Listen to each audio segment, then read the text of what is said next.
Hello guys, तर स्वागत आहे तुमचं आपल्या या यूट्यूब चॅनलवरती. मित्रांनो, चॅनलवर नवीन असाल तर चॅनलला सबस्क्राईब नक्की करा आणि अशाच नवनवीन अपडेट्स आपल्या चॅनलवरती पाहत राहा.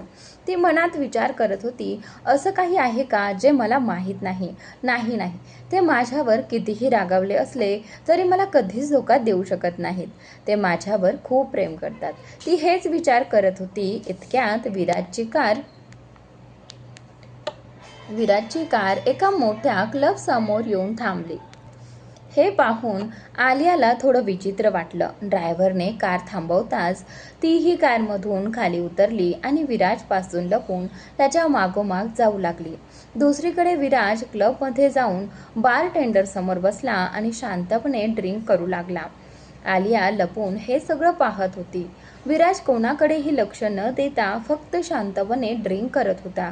हे पाहून तिच्या मनाला खूप वेदना झाल्या. तिला वाटू लागलं, काश सगळं काही आधीसारखं ठीक असतं तर. आज आमचं नातं किती सुंदर असतं आणि मी त्यांना ही आनंदाची बातमी सांगितली असती तर वातावरण किती आनंदी झाले असतं. कदाचित विराज आनंदाने वेडा झाला असता. ती हे सगळं विचार करत असतानाच स्वतःशीच म्हणाली, जर मी आत्ताच जाऊन त्यांना ही गुड न्यूज सांगितली तर कदाचित सगळं पुन्हा ठीक होईल. पण मी अशी अचानक गेले तर त्यांना कसं वाटेल. मग ती स्वतःलाच म्हणाली, काहीही असो, ते माझा नवरा आहेत. त्यांना हे जाणून घेण्याचा पूर्ण अधिकार आहे. असं म्हणत तिने पुढे पाऊल टाकलं. पण समोरचं दृश्य पाहून ती पूर्णपणे हादरून गेली. तिच्या डोळ्यातून अश्रू सतत वाहू लागले. ती आतून पूर्णपणे तुटून गेली होती. तिचे पाय डगमगले आणि ती खाली पडणार इतक्यात तिने भिंतीचा आधार घेत स्वतःला सावरलं आणि तिथून थेट क्लबच्या बाहेर निघून गेली. क्लबच्या बाहेर आल्यानंतर ती एकटीच सुनसान रस्त्यावर चालत राहिली. तिला आजूबाजूचं काहीच भान नव्हतं. तिच्या डोळ्यांसमोर फक्त एकच दृश्य वारंवार येत होतं आणि तेच दृश्य तिला आतून पोखरत होतं. ती रडत रडत स्वतःचीच म्हणाली, मला कल्पनाही नव्हती की तुम्हीही असे निघाल. एकदा आधीच मला धोका मिळाला होता, पण तुम्हीही मला धोका द्याल असं कधी वाटलं नव्हतं. हे म्हणत ती रस्त्यावरून चालत होती. इतक्यात अचानक एक कार भरधाव वेगाने आली आणि एका झटक्यात तिला धडक देऊन पुढे निघून गेली. आलियाने एक जोरदार किंकाळी फोडली आणि ती रस्त्याच्या दुसऱ्या बाजूला जाऊन पडली. चारही बाजूंना रक्त पसरलं होतं. 5 वर्षानंतर एका मोठ्या बिल्डिंगच्या कॉन्फरन्स रूममध्ये काही लोक एकत्र बसले होते. सर्वजण आपापसात चर्चा करत होते आणि कोणाची तरी वाट पाहत होते. तेवढ्यात त्यांच्यातील एक माणूस म्हणाला, मिस्टर खन्ना, आजकाल खूपच धोकादायक होत चाललं आहेत. आता त्यांच्या रागालाच काही मर्यादा उरलेली नाही. माहीत नाही आज ते आपला प्रोजेक्ट स्वीकारतील की नाही, कारण आजपर्यंत त्यांनी अनेक प्रोजेक्ट रिजेक्ट केले आहेत. ते आता फार विचार करूनच कुठलाही प्रोजेक्ट सिलेक्ट करतात.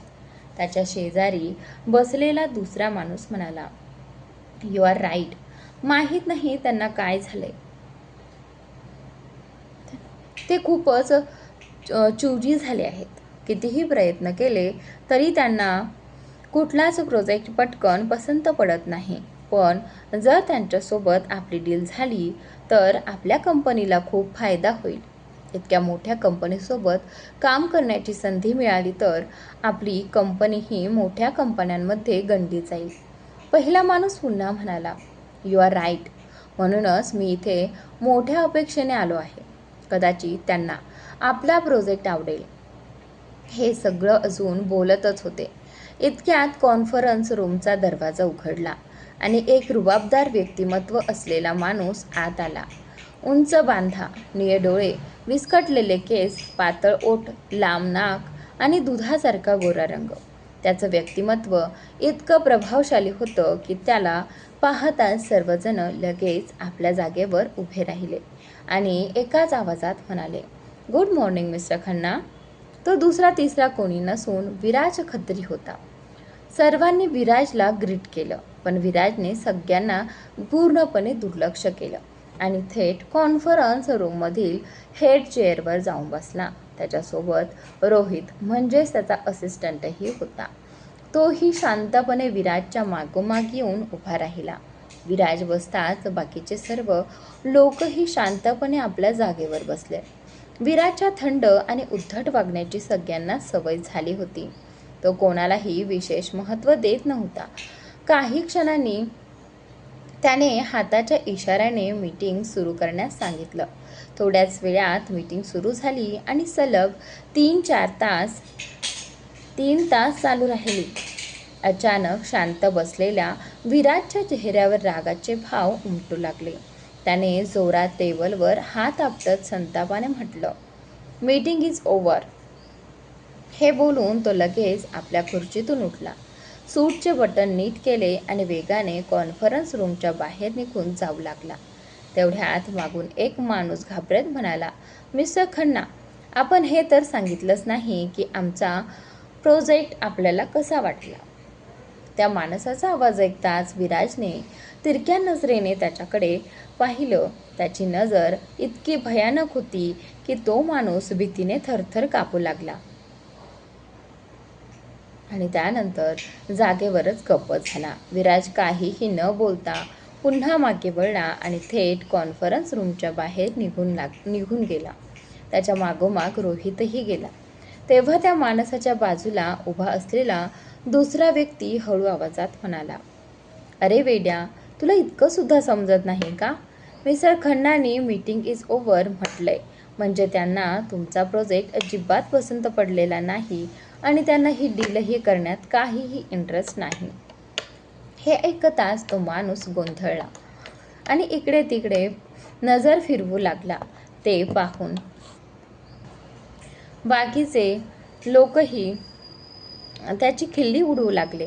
त्यामुळे त्यांना खूपच लाजल्यासारखं वाटू लागलं. त्याचवेळी विराज कॉन्फरन्स रूममधून बाहेर आला आणि मोठमोठी पावलं टाकत आपल्या केबिनकडे निघाला. केबिनमध्ये प्रवेश करताच तो आपल्या खुर्चीवर जाऊन बसला. त्याच्यासोबत आलेला त्याचा असिस्टंट काही बोलणार इतक्यात विराजने हात दाखवत कठोर आवाजात म्हटलं, गेट लॉस्ट. हे ऐकताच रोहित घाईघाईने तिथून निघून गेला. विराज आधीपासूनच रागीट स्वभावाचा होता, पण आलिया त्याला सोडून गेल्यापासून तो आणखीनच उद्धट आणि अहंकारी झाला होता. आता त्याच्या रागाला कोणतीच मर्यादा उरली नव्हती.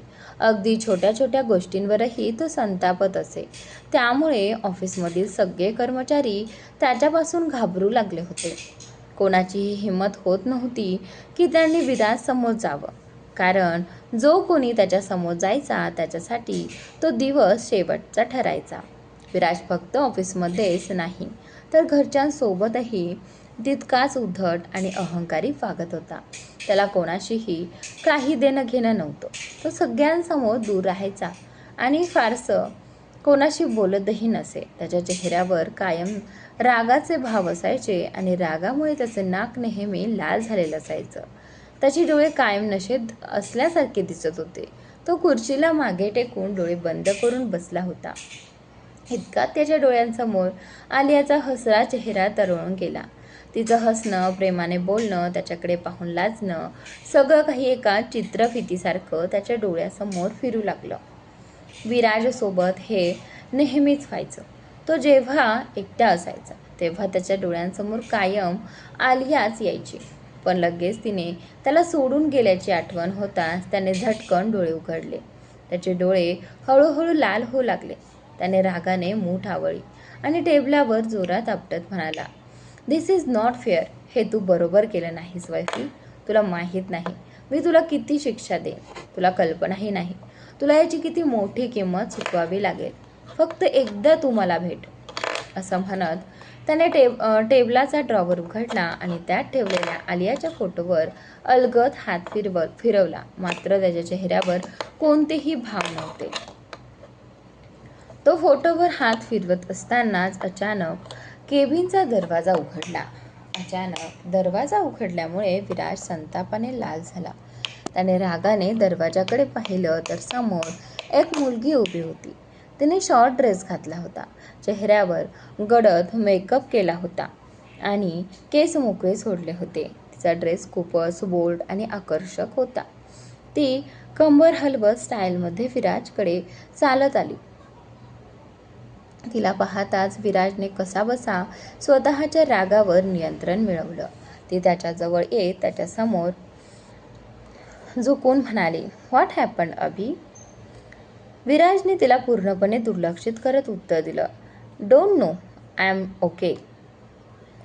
हे ऐकताच ती म्हणाली, "तू ठीक दिसत नाहीस." असं म्हणत तिने कोणाला तरी फोन केला. काही वेळातच एक सर्वंट आत आला. त्याच्या हातात कोल्ड्रिंक होती. त्या मुलीने ती ड्रिंक विराजकडे देत म्हटलं, "हे घे, पिऊन टाक, तुला रिलॅक्स वाटेल." विराजने दुर्लक्ष करत उत्तर दिलं, "please Ronika, I don't like it." असं म्हणत त्याने नजर दुसरीकडे वळवली. पण ती मुलगी म्हणजे रोनिका सिन्हा त्याच्या अगदी जवळ आली. त्याच्या चेहऱ्यावर हात फिरवत ती हळू आवाजात म्हणाली, "प्लीज अभि, दुसऱ्यांसाठी नाही, फक्त माझ्यासाठी पिऊन घे, तुला खूप रिलॅक्स वाटेल." असं म्हणत तिने ग्लास त्याच्या ओठांजवळ धरला आणि विराजने ते ड्रिंक पिऊन टाकलं. काही वेळातच त्याचे डोळे जड होऊ लागले आणि तो गाढ झोपेत गेला.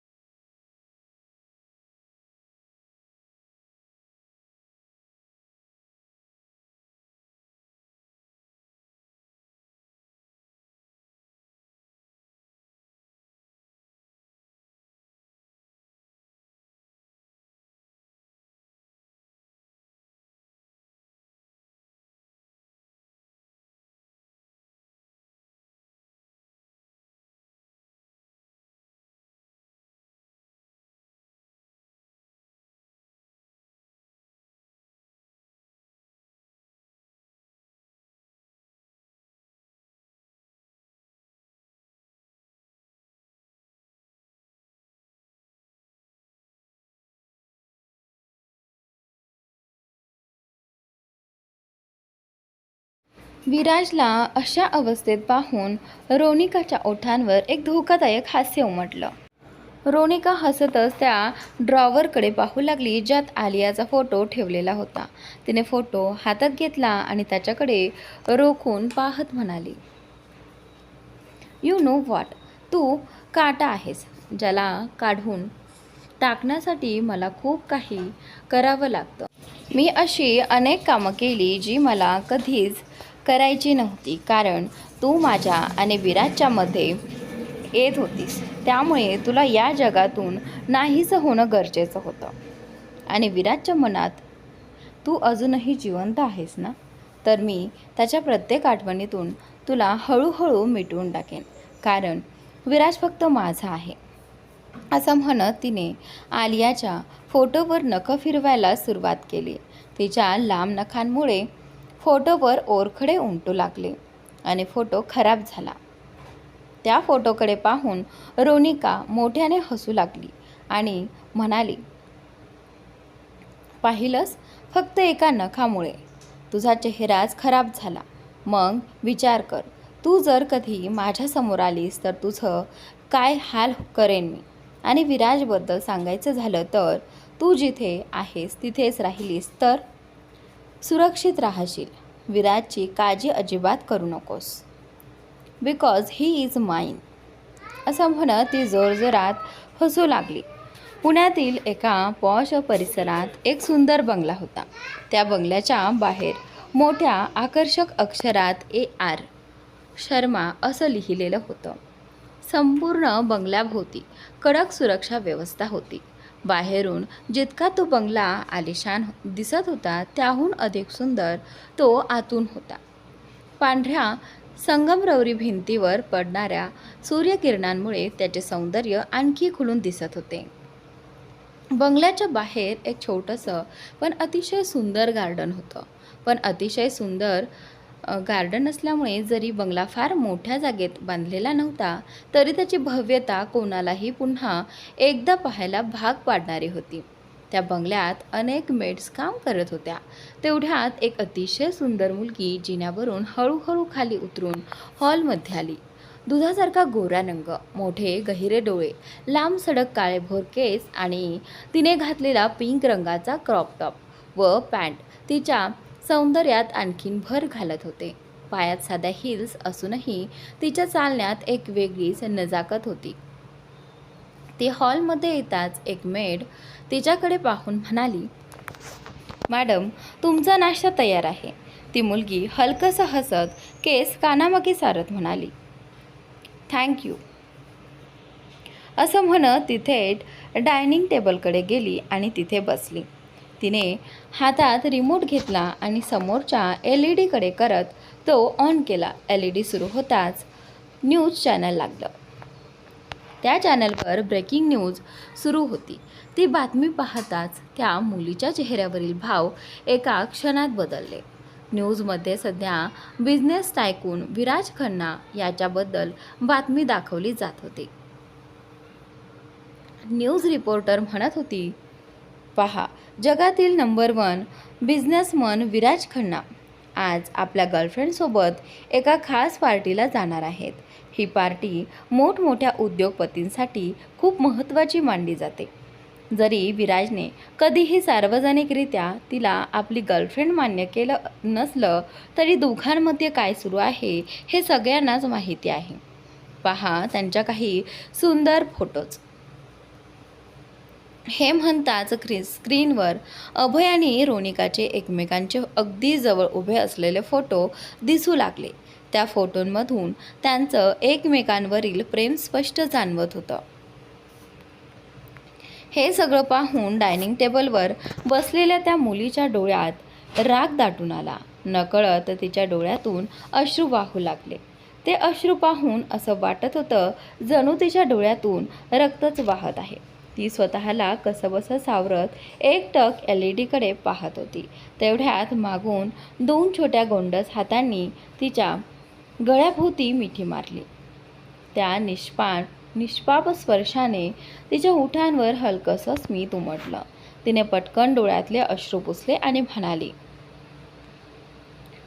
त्रिशू बेटा, तुम्ही दोघं आलात? तुम्ही दोन्ही मुलं खूप गोड आवाजात म्हणाली. यस मम्मा, आम्ही आलो. तुम्ही काय करत होतात? हे ऐकताच ती हसत म्हणाली, मी काय करणार, मी तर माझ्या मुलांना मिस करत होते. तिने दुसऱ्या हाताने रिमोट घेत LED बंद केली आणि दोन्ही मुलांना जवळ ओढून मिठी मारली. त्यांच्या कपाळावर प्रेमाने चुंबन घेत ती म्हणाली, कुठून शैतानी करून आलात तुम्ही दोघं? असं म्हणत तिने दोघांकडे बारेकाने पाहिलं. त्यांच्या कपड्यांची अवस्था खराब झाली होती.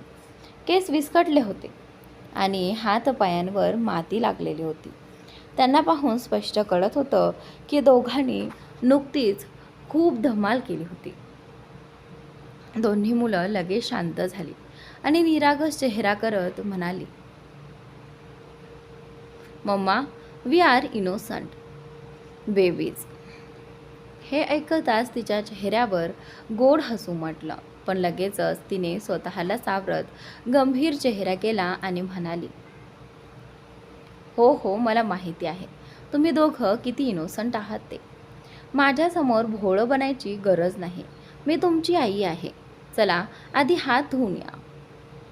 असं म्हणत तिने दोघांच्या छोट्या बोटांना आपल्या हातात धरलं आणि त्यांना घेऊन वॉशरूममध्ये जाऊन त्या दोघांचे हात आणि तोंड स्वच्छ धुवून आणते आणि त्यांचे कपडेही बदलून देते. ती एका मुलाला प्रेमाने आपल्या हातात घेत म्हणाली, पहा कृषू, तू मोठा भाऊ आहेस, त्यामुळे तुला तुझ्या लहान भावाची त्रुशूची नेहमी काळजी घ्यायला हवी. जर तू अशी खोडी काढशील तर तोही बिघडेल ना. आईचं बोलणं ऐकून मोठा मुलगा हसत मान हलवून म्हणाला, ओके मामा, आता मी त्याची पूर्ण काळजी घेईन आणि तुम्हाला तक्रार करण्याची एकही संधी देणार नाही.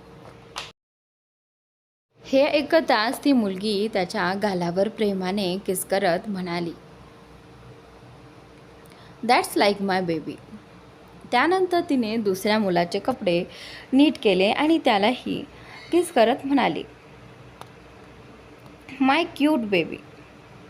असं म्हणत तिने दोघांचे हात धरले आणि डायनिंग टेबलकडे आली. मग दोघांना आपल्या शेजारी बसवून त्यांना नाश्ता वाढू लागली. दोन्ही मुलं अतिशय सभ्य आणि एलिगंट पद्धतीने नाश्ता करत होती. त्यांना पाहून कुणीही सांगू शकत नव्हतं की ते फक्त 4 वर्षांचे आहेत. त्यांच्या वागण्यात एक वेगळीच मॅच्युरिटी दिसत होती. तेवढ्यात मागून कुणाचा तरी आवाज आला. वा, सगळेजण इथे बसून नाश्ता करत आहेत आणि मला तर विसरूनच गेले वाटतंय. तो आवाज ऐकताच ती मुलगी आणि दोन्ही मुलं समोर उभ्या असलेल्या व्यक्तीकडे पाहू लागले. तो व्यक्ती मोठ्या स्माईलसह त्यांच्या दिशेने चालत आला. त्याला पाहताच दोन्ही मुलं आनंदाने ओरडली, बडी बडी, तुम्ही आलात, असं म्हणत ते दोघं टाळ्या वाजू लागली. दोघं उठणार इतक्यात ती मुलगी डोळ्यांनी राग दाखवत मोठ्या आवाजात म्हणाली, नो सीट हिअर, इथून कुणीही उठायचं नाही. हे ऐकताच दोन्ही मुलं पुन्हा शांतपणे खुर्चीवर बसली आणि नाश्ता करू लागली. समोर उभा असलेला तो व्यक्ती खूपच देखणा होता. तपकिरी डोळे, गोरा रंग, पातळ ओठ, ब्राऊन केस आणि जवळपास 6 फूट उंची. त्याच्या व्यक्तिमत्वात एक वेगळंच आकर्षण होतं. तो हसत त्या मुलीकडे पाहत म्हणाला, ओफो आलिया, तू काय करतेस? काय मुलांना इतकं घाबरवशील तर ते खरंच घाबरतील. त्या मुलाचं बोलणं ऐकताच आलिया त्यांच्याकडे रागाने पाहू लागली. ते पाहून तो लगेच हसत म्हणाला, ओके ओके, मला समजलं तुला काय म्हणायचं आहे ते, असं म्हणत त्याने आलियाला साईड हग केलं आणि क्रुशच्या शेजारच्या खुर्चीवर जाऊन बसला. त्यानंतर सगळेजण एकत्र नाश्ता करू लागले. तेवढ्यात आलियाचा मोबाईल वाजला. तिने 1 सेकंद मोबाईलकडे पाहिलं आणि लगेच कॉल रिसीव्ह केला. समोरून कुणीतरी काहीतरी बोलत होतं, जे ऐकताच तिच्या चेहऱ्यावरील भाव बदलले आणि तिच्या ओठांवर एक धोकादायक स्मित उमटलं. ती काही वेळ समोरच्यांचं बोलणं शांतपणे ऐकत राहिली आणि मग कॉल कट केला. तिच्या डोळ्यात एक वेगळी चमक होती आणि ओठांवर तीच रहस्यमय स्माईल. डायनिंग टेबलजवळ बसलेला विराज तिच्याकडे बारकाईने पाहत होता. तो तिच्या चेहऱ्यावरील प्रत्येक बदलणारा भाव निरखत होता. शेवटी त्याला राहावलं नाही आणि उत्सुकतेने तो विचारू लागला, कुणाचा फोन होता? पण आलियाने काहीच उत्तर दिलं नाही. तिने मोबाईल टेबलवर ठेवला आणि पुन्हा मुलांना नाश्ता भरवू लागली. थोड्या वेळाने विराज पुन्हा म्हणाला, तुझ्या डोळ्यातील चमक आणि ओठांवरची ही धोकादायक स्माईल मला सांगते की तुला जे हवं होतंस ते काम पूर्ण झालंय. आलिया अजूनही शांत होती, पण तिच्या ओठांवरील स्मित आणखी गडद झालं. तिचा चेहरा पाहून विराज हसत म्हणाला, you think you have got that project right? हे ऐकताच आलियाचे डोळे मोठे झाले आणि ती त्याच्याकडे आश्चर्याने पाहू लागली. हे पाहून विराज केसात हात फिरवत हसत म्हणाला, you no I am so smart. तुझे एक्सप्रेशन्स पाहून मला सगळं समजतं. हे ऐकून आलिया शांतपणे म्हणाली, जास्त उडू नकोस, नाहीतर मला जमिनीवर आणायलाही येतं, असं म्हणत ती पुन्हा मुलांकडे लक्ष देत त्यांना नाश्ता भरू लागली. विराज पुन्हा तोंड वाकडं करत म्हणाला, you know what, you are so heartless. आलियाने यावरही काही प्रतिक्रिया दिली नाही, पण तिच्या ओठांवर एक हलकी तिरकी स्माईल उमटली. विराज नाराजीने तोंड बनवत नाश्ता करू लागला आणि मनातच पुटपुटला, ही मुलगी नक्की कोणत्या मातेची बनली आहे देव जाणे. हिच्या आत खरंच हृदय आहे का? सच अ हार्टलेस गर्ल. असं म्हणत तो शांतपणे नाश्ता करत राहिला. काही वेळातच दोन्ही मुलांचं पोट भरलं आणि ते आलियाकडे पाहत म्हणाले, म्हणाले, mamma, my tummy is full. क्रिशने असं म्हणताच तृषही लगेच म्हणाला, yes mamma, my tummy is full too. Alia हलकंसं हसली आणि लगेच पुन्हा चेहरा नॉर्मल करत म्हणाली, okay, you both go and wash your hand. हे ऐकताच दोन्ही मुलं शांतपणे खुर्चीवरून उतरली आणि छोट्या छोट्या पावलांनी तिथून एका रूमकडे निघून गेली.